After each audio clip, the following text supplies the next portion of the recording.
much. And thanks again, everyone, for joining us today for the closing keynote, Raising Awareness, Using Your Platform for Social Good.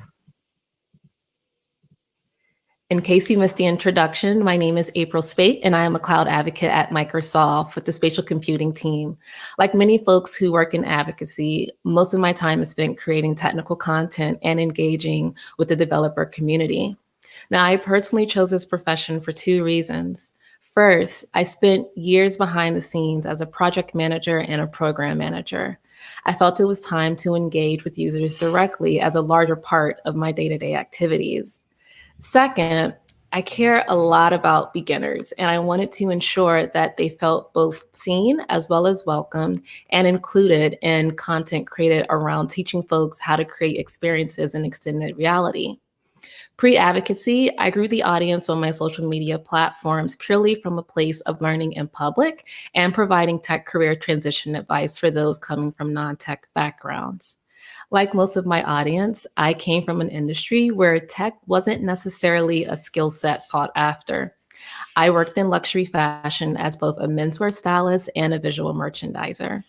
Creativity and a sense of style were a priority. Connecting with customers held comparable weight. Using APIs and merging GitHub PRs, not so much. Now, because I came from a non-technical background, a lot of my initial content lacked a focus on technical know-how.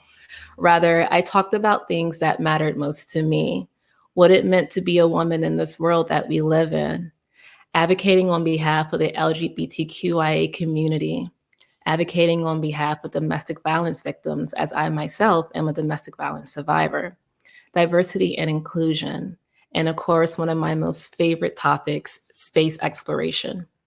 I never once felt that a social cause was too taboo to address on my platform, and I didn't hold back in support of organizations such as Planned Parenthood. I've spoken on behalf of what it means to be Black in this industry without even batting an eye. Now, when I look around the developer relations community, this is what I see: a diverse group of individuals. Although I may not be involved in every conversation that's trending around the community, I do keep track of how we're engaging with the community. And while I would be ignorant to believe that everyone else in DevRel uses their platform in a similar manner to myself, I was disappointed in recent weeks to observe so many folks reluctant to address some of the larger social issues that are being elevated in this moment. I found friends, acquaintances, and colleagues conflicted as to whether they should postpone their technical content to make space for Black Lives Matter. Although I figured it was a no-brainer, there was something around the stigma of not talking about tech that caused an air of confusion for folks who are responsible for sharing technical content on a day-to-day basis. Why did we need permission from our employers to address social issues such as racial injustice on our social platforms? Why did so few lack autonomy to make that decision on their own before deciding to follow the crowd? This is something I'm struggling to come to terms with as I continue to observe this behavior to this day. When did our platforms become a place where it's only okay to discuss tech and avoid raising awareness that could result in engaging in social good? I'm going to unpack this a bit, and then I'll share ways you could use your platform for social good.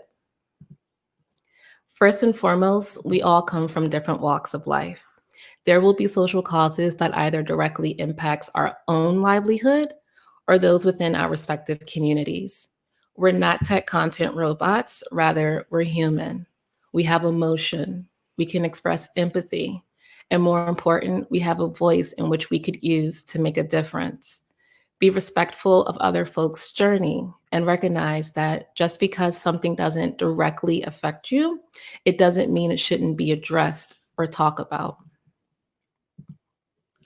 Now, one thing I've learned as my own audience grew is that there are unspoken rules to having a platform. Most of us here are familiar with the concept of influencers or can identify a well-known celebrity. And in some way, shape, or form, we've experienced instances where this particular subset of individuals receive backlash for staying quiet and not bringing light to the latest issue impacting our lives. There seems to be some mythical rule book that you're obligated to follow once you reach a particular social level. For us in advocacy, this sometimes translates to our number of followers or metrics around our content engagement. Regardless, once you have a large platform, the rules of how you use your platform change. And it almost seems as though we have to abide by these unwritten rules in which a developer community has created for us. And of course, there's no guidebook that's handed out once you become a who's who in tech. So many of us walk into these situations blindly. We're left to our own devices. We sometimes stay in our Neurotech lane and only talk about tech as that's what seems to be safe.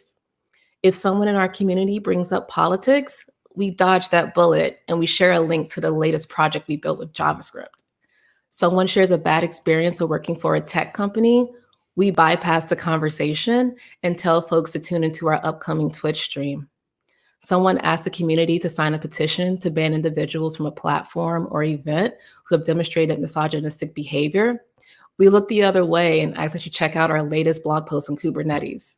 It's almost as though diverting from technical content is the number one thing most try to avoid doing. And guess where that could leave you when a social issue is trending around the community? You are deemed complicit. Your silence demonstrates complicity. Your lack of addressing the issues which matter most to your audience leaves a million eyes on you and your lack of empathy. And when a social issue doesn't directly impact you and you're hearing information from a million resources, some of that information heavily contradicts itself. And you're sitting at home wondering whether you should say something or maybe carefully curate a message so that you get it right on the first try. It could all leave you confused. And you know what? It's okay to be confused. No one is expecting you to have all the answers. However, what is not okay is to choose to remain ignorant. Do the research, find credible resources, listen to the voices of those who are impacted by the matter at hand, and finally, express support and solidarity, raise awareness, and take action. After a few weeks of observing interactions on Twitter, I've continuously seen the same tweet from various individuals who I'm assuming are publicly addressing racism for the first time. That tweet essentially called attention to the fact that they were losing followers.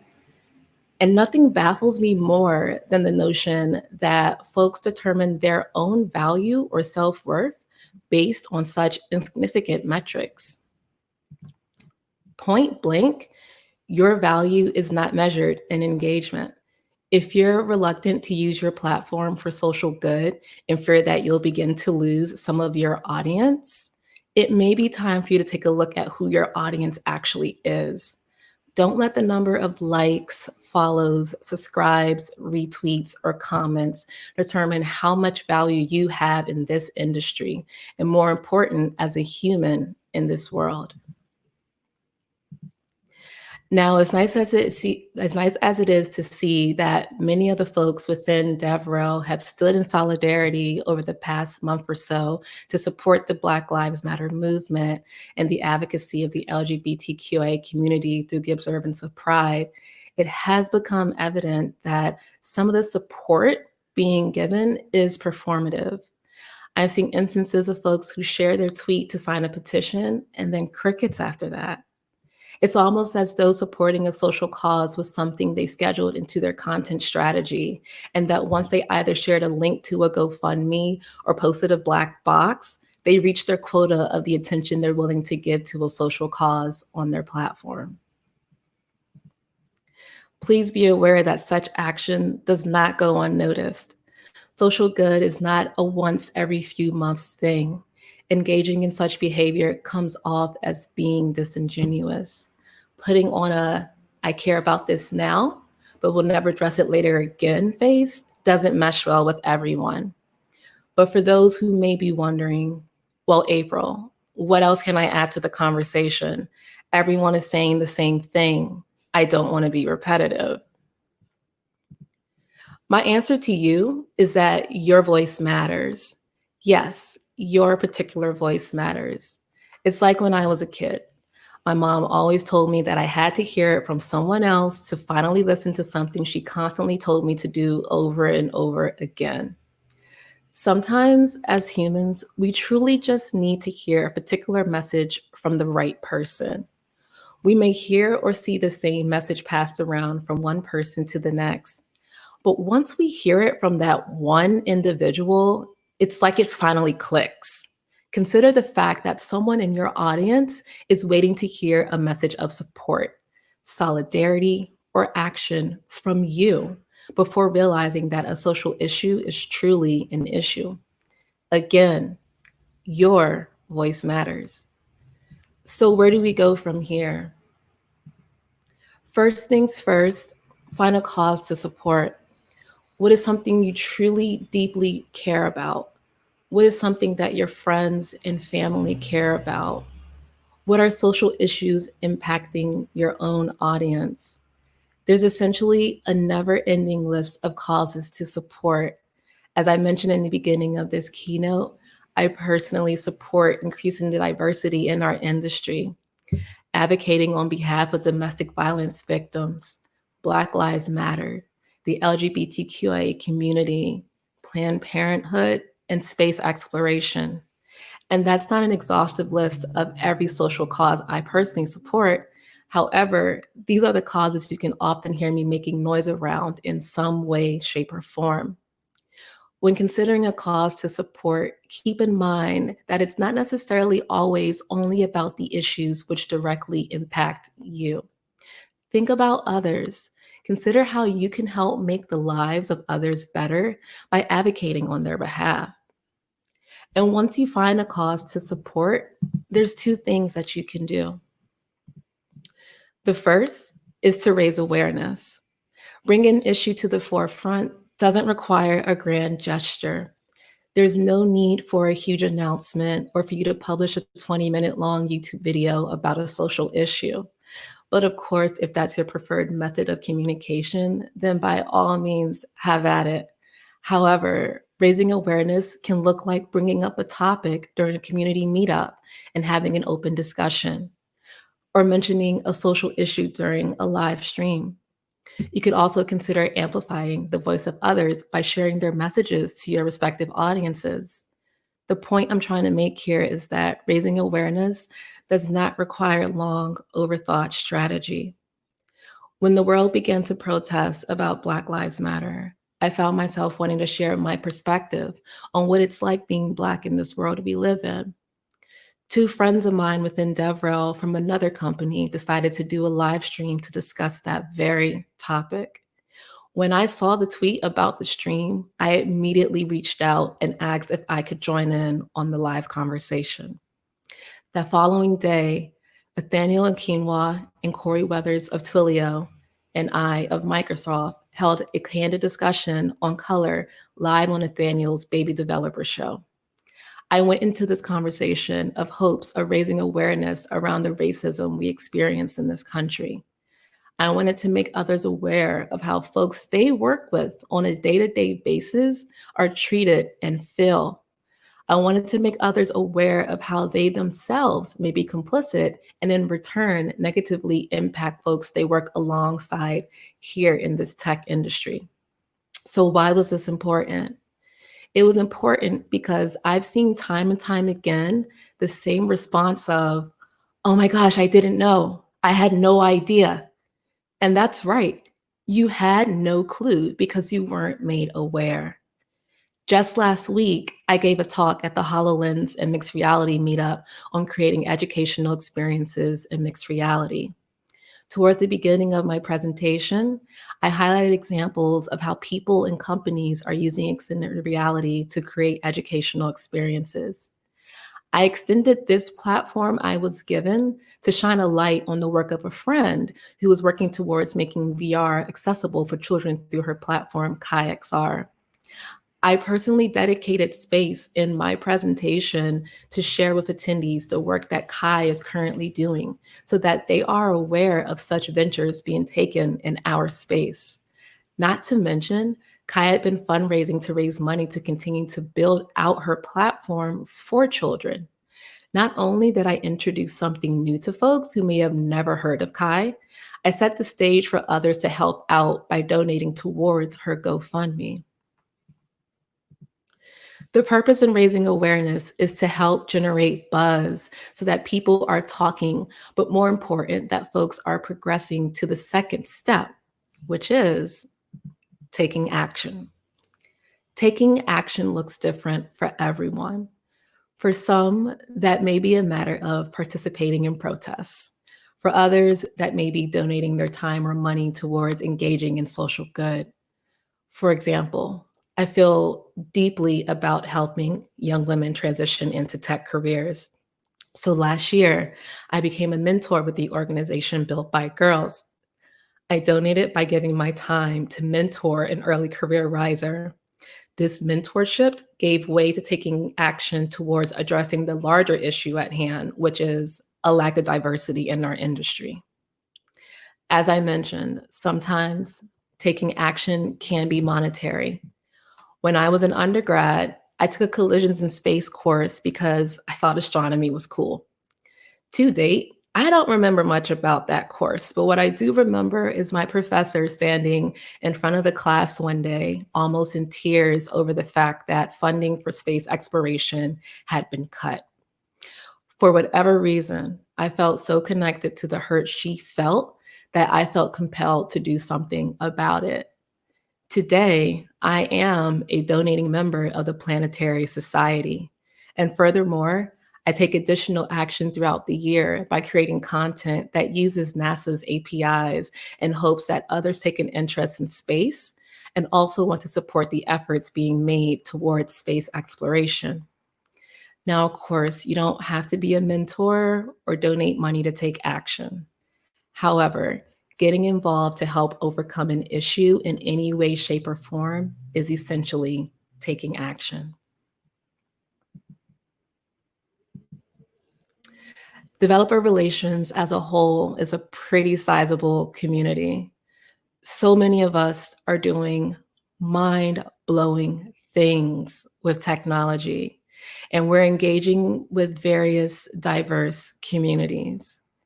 When it comes to using your platform for social good, always remember that you don't have to do it alone. We should all work together in collaboration to both raise awareness and take action. That doesn't mean that we only need to stay within the confines of other folks in DevRel within our own companies. Feel free to reach out beyond your own company. Reach out to others that may be at competitor companies. The point is, we're infinitely stronger in numbers and can help bring an end or dismantle some of the issues we face today as a society. Thank you all, and I appreciate your time. Feel free to connect with me on Twitter, YouTube, Twitch, and Instagram at Vogue and Code. You can find me on LinkedIn by searching for April Speight. And finally, I manage and write blog posts on my personal website, vogueandcode.com. Thank you.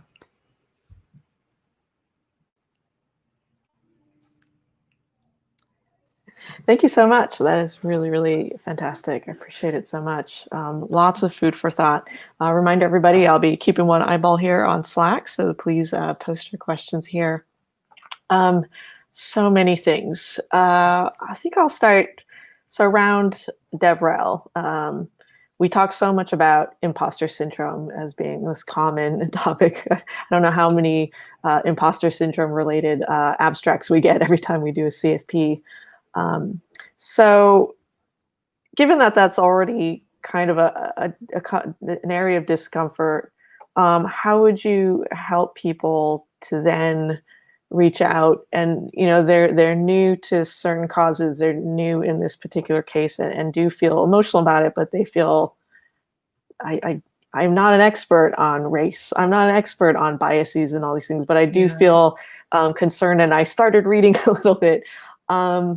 How would you guide them through those emotions as you're recommending to use your voice that someone in your network would find valuable? How would you guide them through that?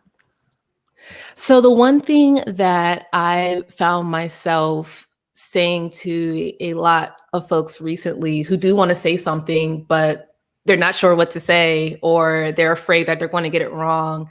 I like to start it by reminding people that it's okay to make mistakes, not malicious mistakes, but it's okay not to know everything. It's a learning opportunity right now for so many people. And I always try to take the path to normalize that we're all learning. And I feel that for some reason, there's this notion that we wake up and know everything around all these social issues, and that's not the case. The more that we see people willing to admit that they are learning and that they are making an effort, I think that begins to help others feel comfortable with understanding that they might not have all the pieces to the puzzle correct right now, but they still have value in whatever it is that they want to say. And then also just to be aware of the fact that if something comes out and it's incorrect, yes, there may be people who do chime in and correct whatever statements that might be made, but to keep in mind that it's nothing that you should take personal. I think when it comes to having imposter syndrome, just in general, when someone tries to correct us or course correct us, we take it so personal and we feel like we're being attacked. And it's not always that that's the case. And I think if we get out of our own heads of having this fear of just doing something wrong, it really helps open the door to feeling more comfortable to be able to address things. And I know that is easier said than done for some people, but really, as we continue to normalize learning in general, and when I say normalize learning, I don't necessarily just mean learning things related to tech, but just normalize learning about life. I think people will start to feel more comfortable with being able to want to say something and to accept when something is misstated, and then making those corrections once they've learned. And even just honestly, before I joined you all, I was looking through my Twitter feed, and an ally had shared some information about something that had recently occurred around, I believe it was like sex trafficking. And someone had chimed in and said, these weren't, because the individual that shared it said that these were young women. And someone chimed in and said, these weren't young women, these were girls. And so that individual said, oh, thank you for correcting it. I'll fix my statement. So being able to accept those corrections and that feedback from others also makes a big difference. But I would say when it comes to facing imposter syndrome and wanting to speak up, don't focus so much on people ripping you apart for what you have to say. Say what it is that you want to say, and be able and open and willing to learn if you do make a mistake, because I don't always say the right things, Yeah. and Yeah. Yeah. So that's how I would start, at least, and hopefully that would help out. Absolutely. Yeah, just to add a comment, there are definitely people thanking you for the talk here. So to follow up here, I have mentioned the White Fragility book because I'm going down my list, and it's the thing that's kind of most present right now. And the professor who wrote the book had a teachable moment, shares about the teachable moment. And the person was asking, the next time I give you feedback, do you want it in public or in private? And she says, I want it in public.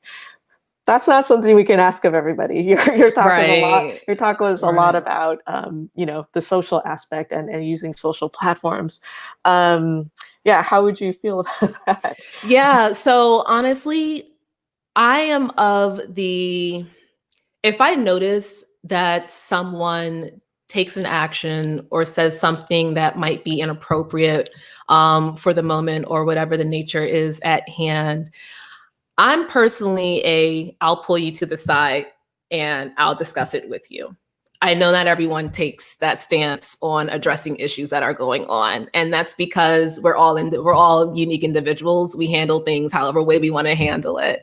I personally, I can fight for both sides of addressing issues publicly or privately, because I can understand where there might be benefit for one over the other. But what I think personally bothers me is attacking when the individual who may have made the mistake, if there was no malice in what they've said, for example, if it was something that was truly, genuinely something that they were unaware of, for example, I have a problem when it's just head-on attacking of this person, because I think that then, especially on a place like social media, that then leads to a swarm of people coming in also attacking that person when it may have been an innocent mistake. Now, are there instances where the individual knew what they were doing for a fact and they knew that it was wrong? Yes, that does happen. And then does attacking happen in that case? Yes, it happens often, and I see it often. Is it right or wrong? I can't tell people whether or not their action towards addressing that person is right or wrong. I know how I would personally handle it. And especially if it's someone that I personally know and they've done something on social media that probably didn't come across or land the way that they wanted it to land, I go to them first. Especially if I know that individual. But if it is a complete stranger, though, that is something, again, I have at times either pulled them to the side. But if I do address it publicly, I try to be mindful of the tone that I have. I know when we're communicating through writing, it's hard to understand how things are coming off. So in that case, I try to be mindful of the words that I'm using so that I don't come across as me being like mad at someone about something. But I think overall, that's what makes social media such an interesting place to have discourse, because it's really hard to see who's yelling and who's doing this. And then things resort to name calling, which is like one of my least favorite things. So it's relative to the individual, it's relative to the person, but I strive to take the one-on-one path. But if it is something that they are doing and they are intentionally doing wrong, then I think at that point, addressing it publicly, it does come into play then at that point, and it can make a difference. Yeah, and we've talked about this with DevRel and community to always assume best intentions, ask questions first, right? Yeah, I had really the important. impression that you were trying to say X, and then that person has an opportunity to say, oh, I wasn't aware that that was the type of tone that was coming across. So at least give that opportunity first before even addressing, right? Try to do that. Yeah. So yeah, on that note too, I was wondering, you mentioned people getting angry as their first response. So therefore, once they haven't asked, and secondly, they've often made assumptions, and I'm growing and learning on this path.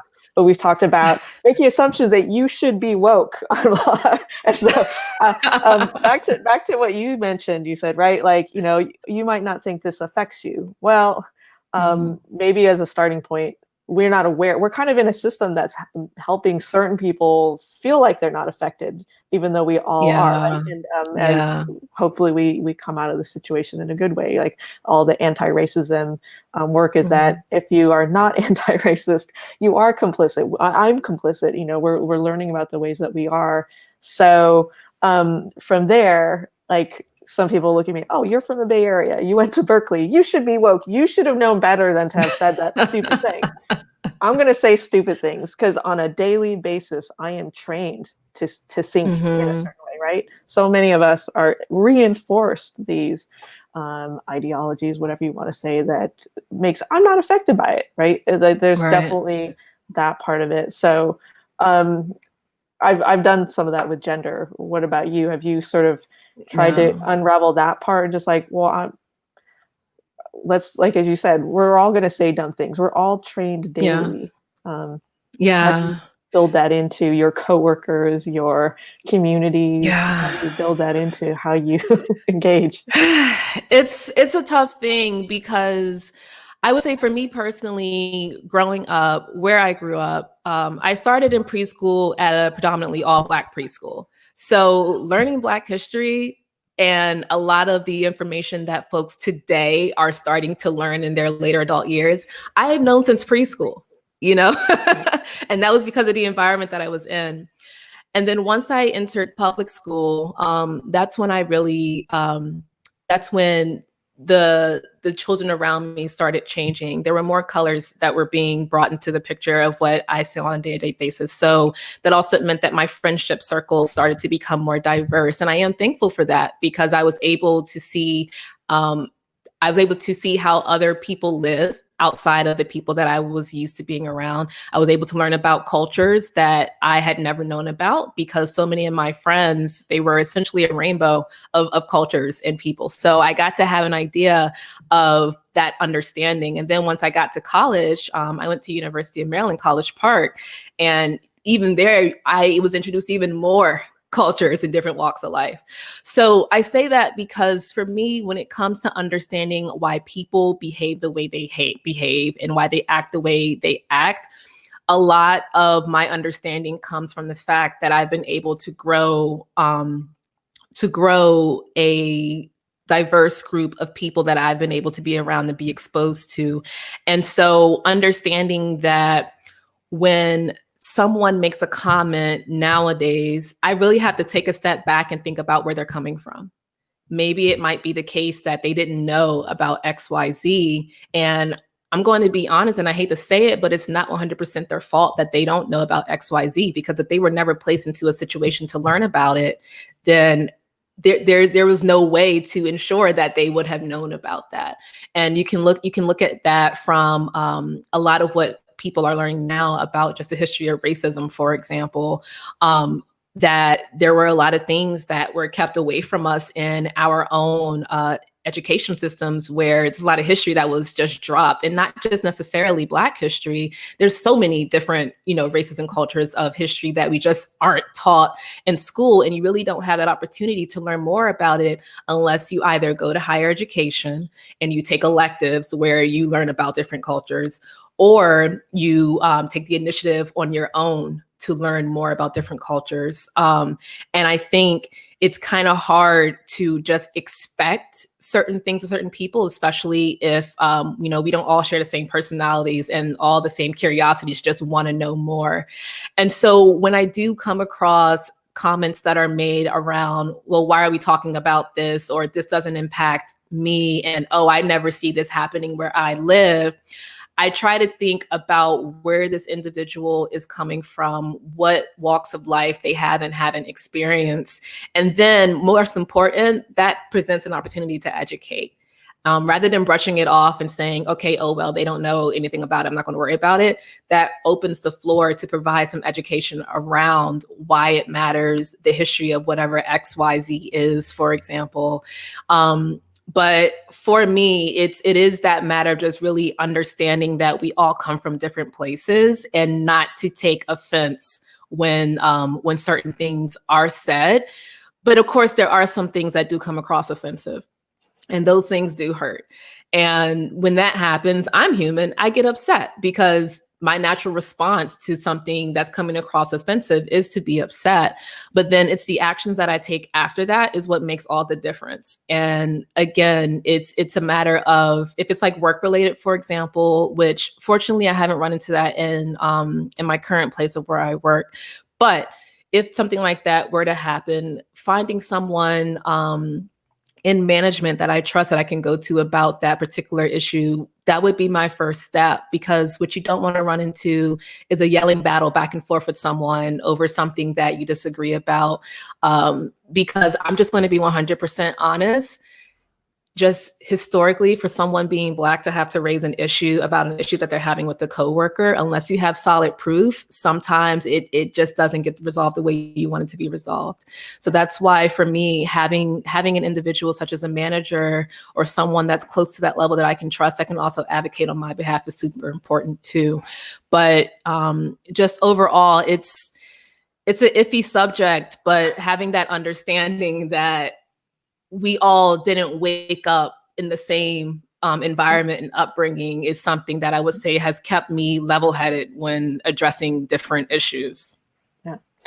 I know we're slightly over, but I did want to close out with knowledge diversity, which was our theme last year. And I know you're very dedicated to junior developers and providing new onboarding materials.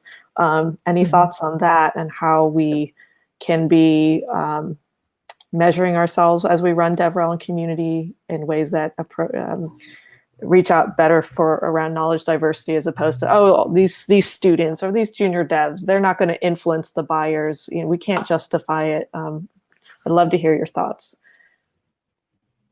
Yeah, I am a really big advocate for believing that everyone has value to the conversation. It's not just certain individuals that we should speak to.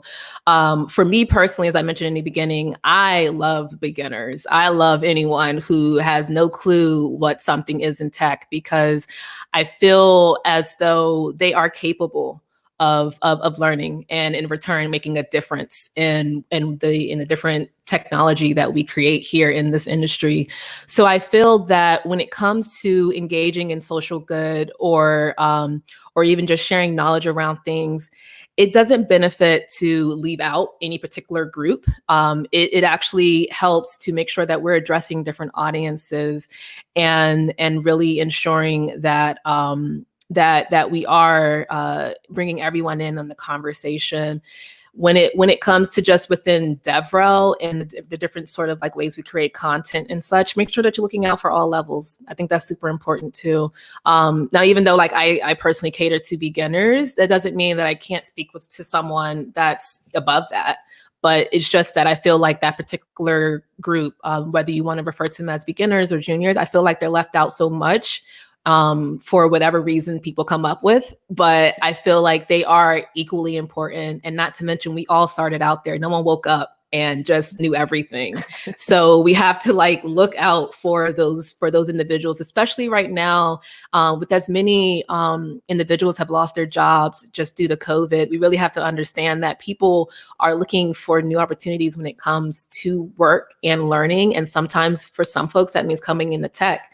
That's a really large group of individuals who will need help trying to onboard and just understanding programming, for example, if that's like the path you're taking. And so make them feel welcome, make them feel like they're capable, because the worst thing that we can do is push an increase and getting more people on board within working in the area of programming, and then not having the proper environment for them to come into. I think that's one of the worst things that you can do. So hopefully that answered your question. I sometimes talk around in circles. Thank you so much. This is such a great keynote. Really, really appreciate it. It's really rounded out a fantastic first week of DevRel Con Earth.